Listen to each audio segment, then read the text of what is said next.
Hello बच्चों, let us read the question. The question says the average atomic mass of a sample of an element X is 16 point U. What are the percentages of isotopes X816 and X818 in the sample? यानी ये दो different isotopes हैं, इनका percentage abundance अलग अलग होगा और इनका जो एवरेज एटॉमिक मास दिया है वो दिया हुआ है 16.2 U. तो जहाँ पे भी हम एटॉमिक मास की बात करते हैं तो हम बेसिकली उनके एवरेज एटॉमिक मास की ही बात करते हैं। जैसे हम क्लोरीन के एटॉमिक मास बताते हैं कि क्लोरीन का एटॉमिक मास 35.5 होता है, तो एक्चुअली ये क्लोरीन का एवरेज एटॉमिक मास ही होता है क्योंकि ये डिफरेंट आइसोटोपिक फॉर्म से पाया जाता है। और जो आइसोटोप्स होते हैं उनका एटॉमिक नंबर तो सेम होता है लेकिन मास नंबर डिफरेंट होता है। तो जैसे इस एलिमेंट का हमको अगर एटॉमिक मास बताना होगा तो हम 16 बताएंगे या 18 बताएंगे, हम ये दोनों ही नहीं बताएंगे बल्कि इनका एवरेज एटॉमिक मास बताएंगे जो कि दिया हुआ है। ठीक है, और इस क्वेश्चन हमको इन डिफरेंट आइसोटोप्स यानी जो दो आइसोटोप्स हैं इस एलिमेंट के उनके परसेंटेज एबंडेंस को बताना है। तो जहाँ पे भी एवरेज एटॉमिक मास की बात किया हो तो एवरेज एटॉमिक मास निकालने का एक फॉर्मूला होता है, average atomic mass is equal to mass of isotope 1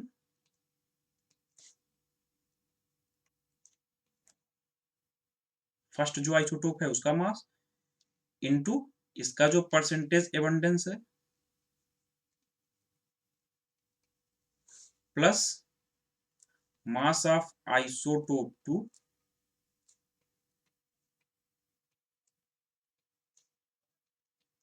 into उसका जो भी परसेंटेज एबंडेंस है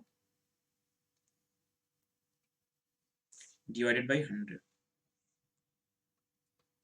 ये फॉर्मूला होता है एवरेज एटॉमिक मास निकालने का। ठीक है, अब हम देखते हैं, हम मान लेते हैं कि इस आइसोटोप का जो परसेंटेज एबंडेंस है वो x% है। ठीक है, लेट the percentage abundance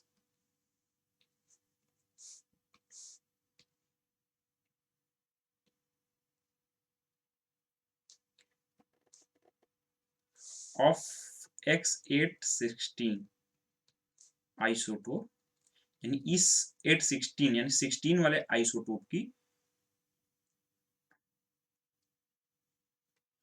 हम परसेंटेज एबंडेंस मान लेते हैं कि x% है। तो 18 वाले X818 वाले आइसोटोप की परसेंटेज एबंडेंस कितनी हो जाएगी?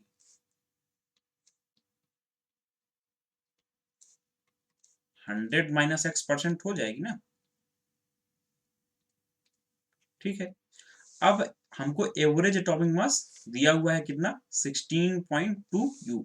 अब इसी फॉर्मूला में हम सारी वैल्यूज रखेंगे तो हमारे पास एवरेज एटॉमिक मास दिया हुआ है 16.2 U इज इक्वल टू, अब आइसोटोप 1 का मास कितना है 16,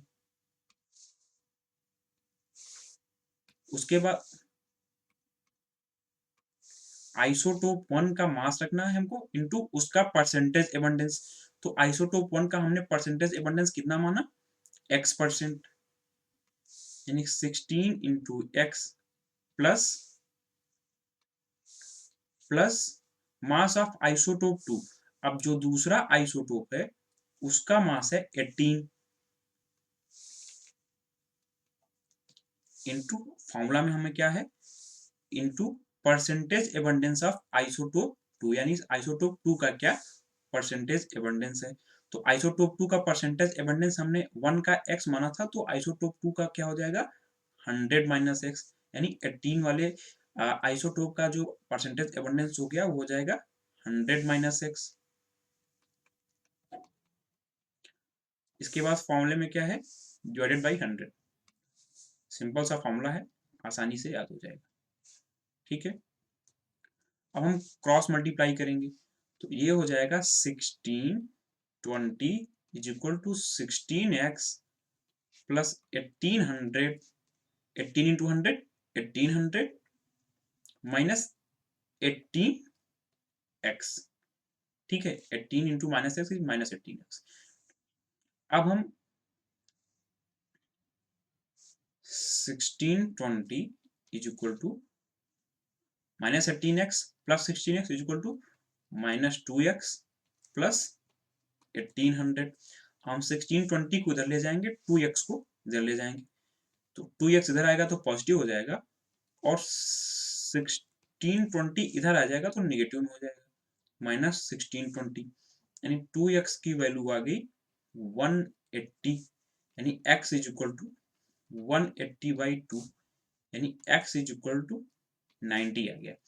अब हमने 90 किसका परसेंटेज एबंडेंस माना था? आइसोटोप 1 यानी 16 वाले आइसोटोप का, ठीक है। तो हमारे पास जो फाइनल आंसर आया परसेंटेज ऑफ X816 जिसका हम x माने थे वो आया 90। तो परसेंटेज ऑफ सेकेंड आइसोटोप जो था 818 वो कितना हो जाएगा? वो था, हमने माना था, हमारा आ गया था 100 माइनस एक्स, तो हो जाएगा 100 माइनस एक्स की वैल्यू हमारे पास आई 90, यानी वो हो जाएगा 10%।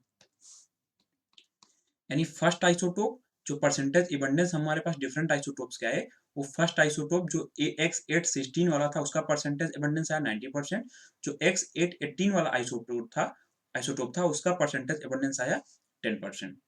This was all about this question, hope you understood it well, best of luck.